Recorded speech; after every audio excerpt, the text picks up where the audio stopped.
chia tui chol ta un za ta ki na thu a oi chia tui chol nga ta un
mi hing ten ka kinit phak bu layun nang ma ram mang ding in sak mun hin mi za te ho kong kho mu lo pina le choi heina pi in lamin kong choi ho yu hi lalpa tuni in ka unau pau ka khanglai chan piu bi tak mai in lalboy in zekovel adam sungni mang chai in kum tung gam king ela zo santa na nunga câu chôm tele angai na tu in sung mi te ho so se in ama hun nung manga hun mang formin sta munin ko formo lalpa la tu thing thok ngai thak bolun thamun na nangin leinut si khak tu ni hin athak tak main dunia dusun in sung mi te ho le angai na tu hung khom te ho so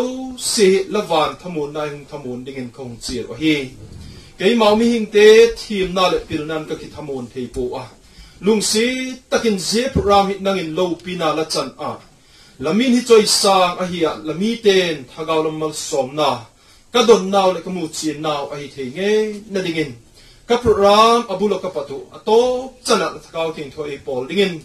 laum pina la thamun na la kai hoina do yum tak kalal pa je suminin ko hung dan zo a hi amen ong zo se te le te lai na pi zo se te ho zungin gang pimol MPCS ko chominin la le ngon sibai ton bu masahi uni hin je naw pau tangwal pau lamlal boy hi tigin chak lo lai takle ama le tigin chak lo gol takin thina lusun na ahun tok ta hoki satak zeto hi ti hi ko chomin riwak ko chom te thasangin iwak tak lango zero wachon tuni hin lamlal boy hi tangwal nala ye hi kum som ni le kum ni hi pan hi amak ma pakhat chu apin ni to athi ni hi ki bang tin tenin ala kha pathin lem got iti lo thei lo hi je ka chun lu sun sung kun te le thom hau le wang sit ta mai gonun ki ngai le han le pathin ni ne yo adinga e la lem got ping na ni tungai je kin pathin lo pi na le choi na ti pik jok dingon doyumi sak tho tam lo wa ka wak gen no ma hi lamlal boy hi a ko chum MPCS ko chum tin kai ma naw le ka sun pi ma uiti i het na in ko chum da het na le ko chum dan dung ju in je dang ka sang ni hi aga nan ka hun piu hi lalpa pathin in lu sun sung kun te thamunin pi ta hen amen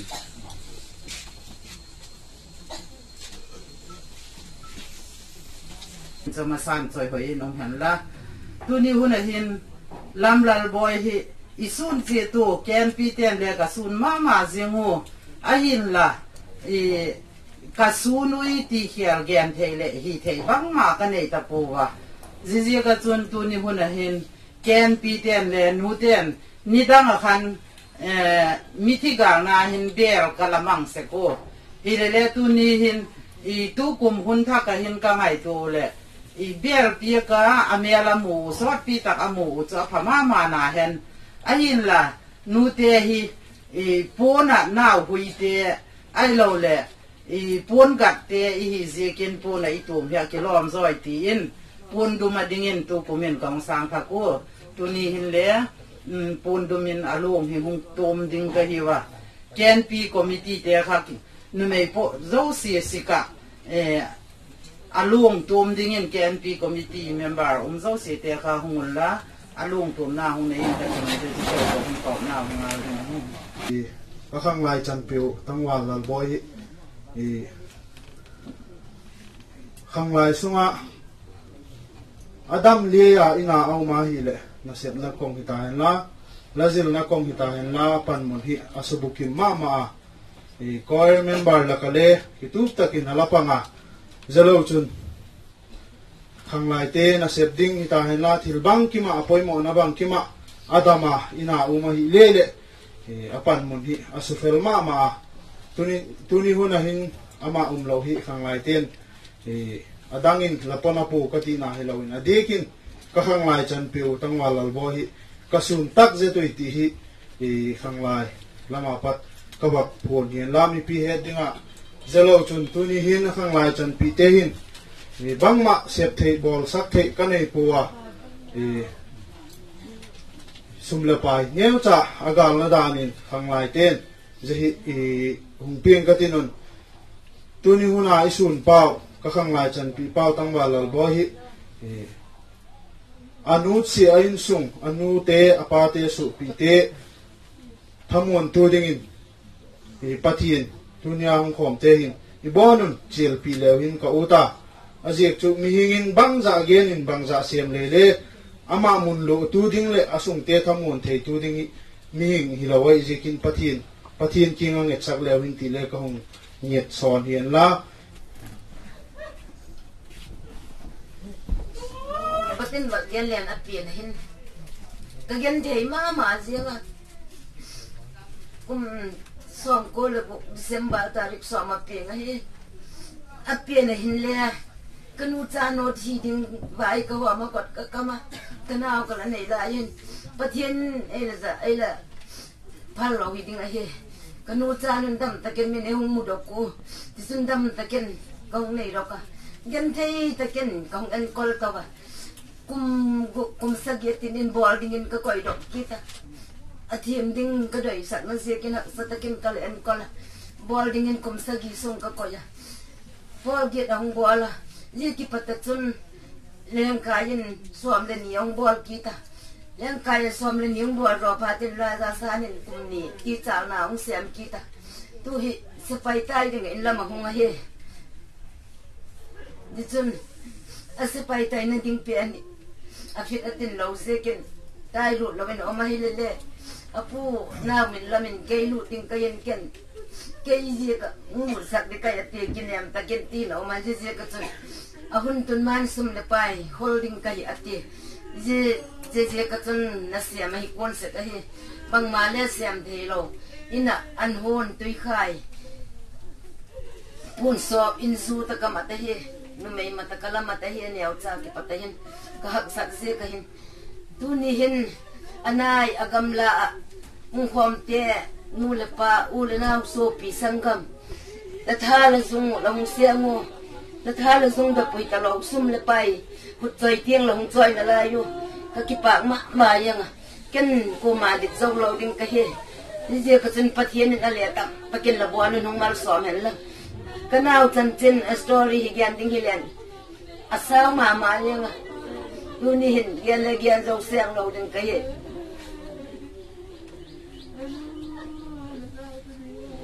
ile ite het ke dia pathian lem ge lai mai dinga bang yen ta dia poi ka sa a ka sun ma he ya la boy sun te mi pi le sap to mi pi ting tu ma leng chi bai kon bu ma sa ze na he tu ni na yai tu ka za ki na ke infala ko ma ka ta papa hi chin min thang gari saktiman khat ke mi na ya ngathala auma ni kum masai na asam rajamena pensona singam khong leina singtang lama hingle subdivision laka agam khwa chale ka te kia chia singkarwa body chia saktiman bangleya anom le tu ko mi ithe sama wena pandemic nan na hileng zia kina na sem the le chinom khip ke pa tang thelo na sem thelo wa ke thelo hi manina che hi si wang lockdown hun kala alom te to ichi ringa anaki howa suang la ding banga chana kyo tua ko ai cha na sema na kwan ai dinga ken ka bang ma kana thei pi kia ai ma le zanin tua sia ron tua sianguna kata papa na on phone gari suang kai te accident we an chi chang ka di pa kwa ka tho mau pen ma kille buangin bang chi ni chi na ka ji to kata papa to ko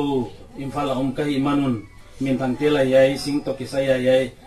lam kalam hong mai manun ko thum te ki saming meng ina bang ting hia bang ting to di chi le thele hisab lo lung sim le icha amai pi na kong tai to wa kong tu no na dak som le kim bang aging ta ding ani ta yai san le kong lu to abang ting ile mi hing la ma ye changina pona wang na thai ma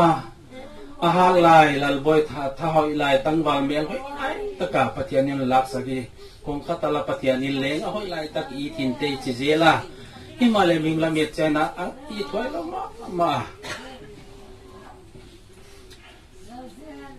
poi ka sama mai ka thuak pi ma he ama kya hilowa haman le tungin kwan be sana adam lo bang et holding om lai te bela te sanglun te bang awma dam doina tuni banga sanglun male operation bol di chi hong bang ageno hin ke kan na taro kai sel lo kumang na themi kalom na ki patatin nung tim de kanai the be po ka ki pa le kam ti ne tu pa ka da kam ti ne tu pa ti yang ka ten ko ma le se ti mun ihe tak sa godin lal boy hin ko hi dan khana nun neu ka ta hong gen ka ta kim poi ka ti le ye thui lo bin ken le program kha ung su khom ni ti le lem chang lo na ye kinong ki sun khom lo ma ken le neu ka thong gen ing ka tin zan ta kha program khan atan tin bang tin ki le phadin ti khong gen na kan ken le ka le gen na dan anu le gen gur khan sa ka ko som ko le kuma ala pi nga he lung chong ko api na hin apa hin ala mang sa na he anu chano in sung kha hi kuma gen thi to ko thu ka ko sa hi wa de dong ki sa in hat ta le ting zo na lo ti ko ding ko pinong ta tung su ka ke ning thi chum ka he a hong nan boy je ti tu min hong bo le le bang hem na ti de ka ta te pe ro kim nang ka ti le ka ta te ka pi go ri ne ke thi ling ka ya ti a lo ji ke pu ken le wi bang da them ka ge na ka si mo ke ja ka si mo ke pa tin ai le la zong ti le le gen the lo ko zong ki na kong ka kon pa ti nin lam pi le go ti mai na ti ngai tu na hin ala ki ko sa to bang ti le bang ti ham pa ti nin chung za ngai na la sak to le din te kal su to le ki na kong ka tu hin ke hi le ken ka ten no e sa ring ka ging cha anu so pi nga in dong trai vai ta bang malu si a hi pen hi kilom dan pangai ti mai the la hi ba la khatin ka tua he lang khatin ka sa he a hi chu khok le ma ka le ka sa te tan kong so khom in khat lo khom tong din mun ka hin kong ka thu ba hin ken le cha koin ka koya ka tu te ti bi leng le ka tu te dang le za da lo ding o hin a kiel a cha ni pha le le in sung an khing hol mun pe le hi ka lo nu ke le ka la ge na lal boin an khing hol jing sikit a bi le lo ding ai a hong hol ka be le hong be khan za sa ma ma ki sun la ma eng ka ti gol ti to ta man le ka to pa ne pen na min to mam ki thu ti tem ti ko hong bial dan kom de ki pam ka sak ma eng hi ai ti bona ma hin ko pen hi ji tak mu hi boi na da chom chom yong ki tung ka bin confidence ku la kun the dan dan ki at mitin pol ni chan ka su chan la sima ji zo khan lama ku au san te kang po pi la mu ma ule lam khona na ding lem sa hong gen pe ko boarding the la ding super mai na a hong gen pe pha tun lam tin na pang cha kum ni crash tu sim the ki ti na pang neu cha hi a san yeu pen hiang le i zo lo bin mi hong pha pha le a pa khang anu khang je go teng gen te ki ta la ma be mi su pha le ti ngai tu ne je kin ala koi do ka crash e chan a hong bola je la mo kun a hong po ten e pa le he mang lo bin english ngon deu po ka hong mangin a hong hi la ai nong tun pha ta hin school hoi le ka jo ki lo bin da na gen go khan sen ma lam ku ka yin hong ko cha to hi ye go rin mon kal sun to je la na ban sin to ding ti la hak san na ye ka sin the lo min onama ma le hin le ki sum kha ha min je thu cha hi wak ngai ko mi ti in pathian minin in kun mi te le hum pom te kong chil ma sa hi bible chang mun khat hum siming katin je bible chang chu marka bungli chang som thum le nga ki pat som li le khat kal hi hum sim ning ka hi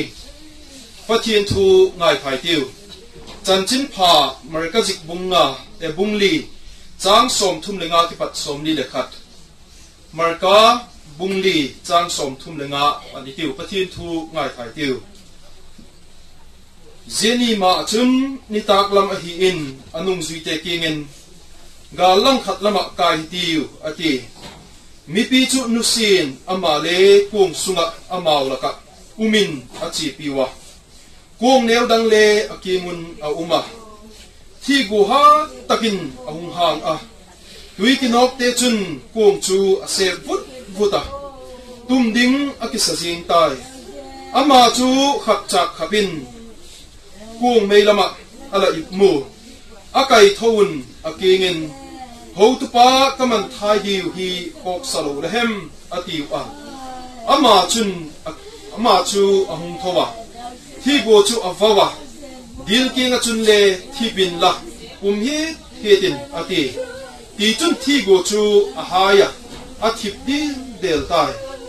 chule akingo chun bangati chutilo loma lauzing la hiu em ginna le nei zoma malu ahimo ati alum khamma mau a zipai bangol mi ahi tabep dim thi gole dil na sanile athu awi hi atiu a lalpa na thu simte chan chitari emal som pe ken lang zi bible chang ka hung sim hi lamdang la samai theu ken le makasa ahin la kalungge la hung pot le zigola thakhat putta accident na thina ichan na chungu hin mi hin te kinet na khel le mi hin te bol he na khela din mun chang hi je kun je chan chen chong kim cha hin ba ko lim ding in ki sai tiu Galilee dil kiti hi Galilee tui pi tin le ak gen seka zahi Israel gam sulam a umahi ze Galilee dil hi alet dan chu ni adung lam mel som le mel thum ahi akiti chun avai lam hi mel khat le akim lui len tak tekin thua anai pene ba gen ning matadam da dil ku tui kiting khu muding hiwa zagol chet khu Galilee dil chu ala hiding hi agam mi tia ding nek muna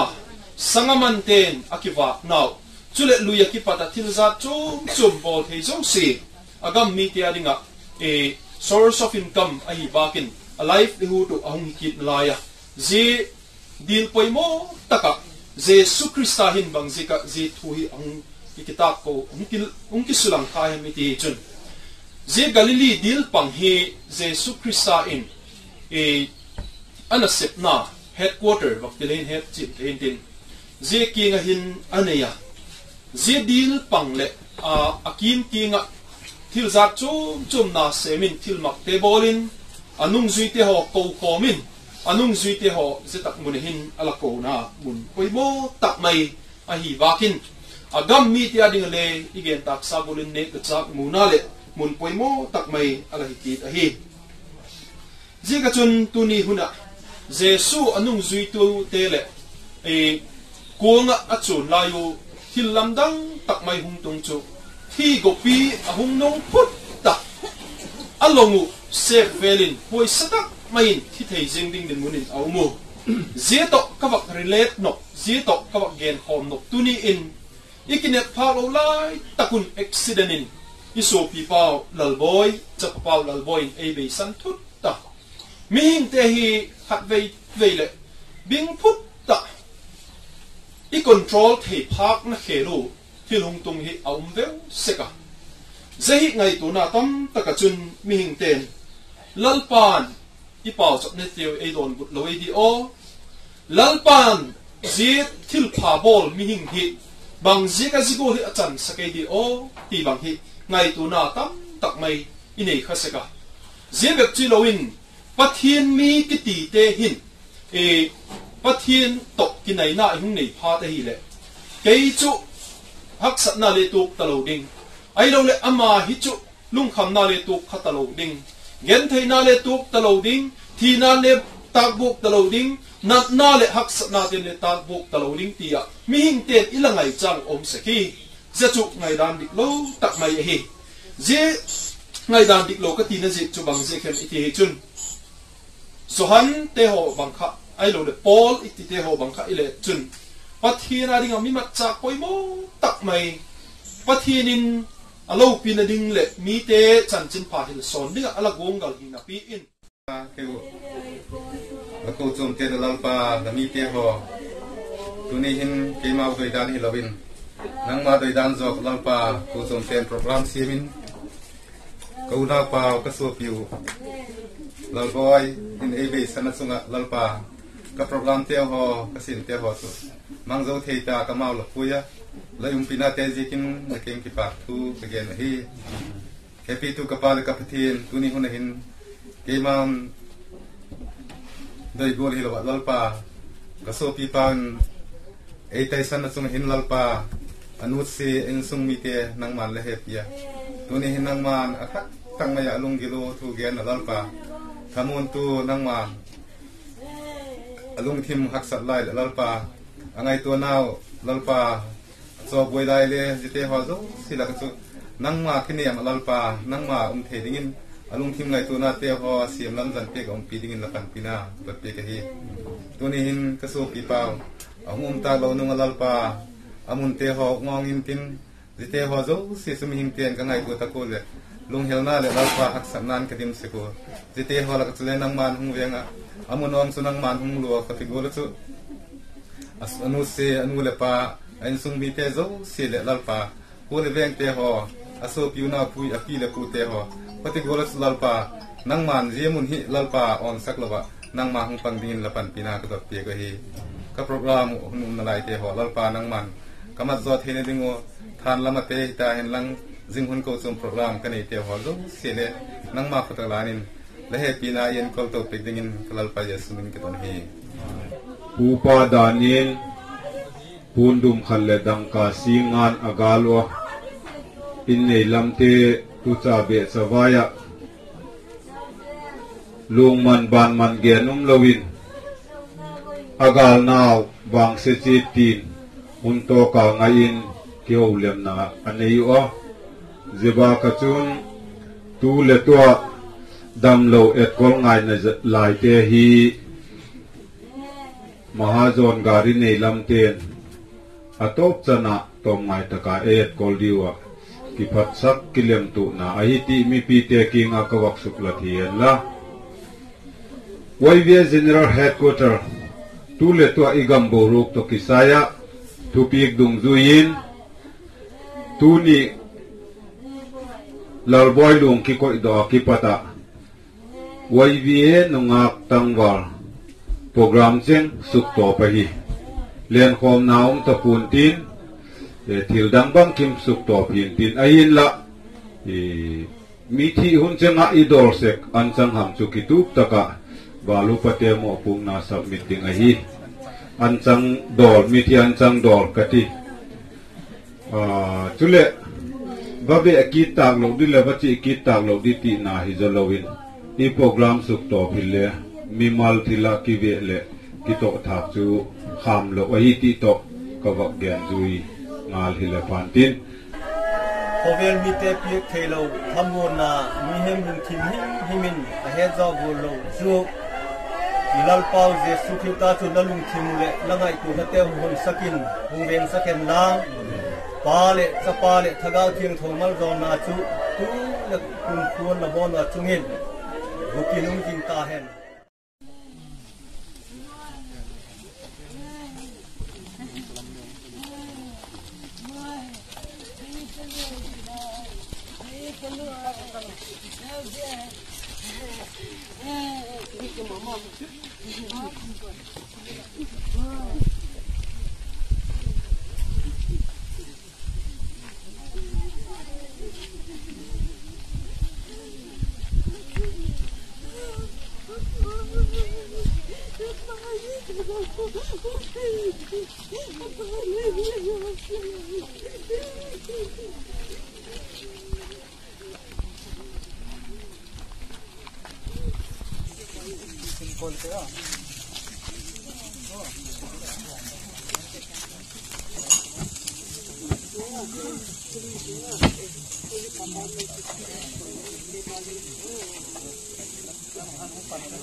Kunia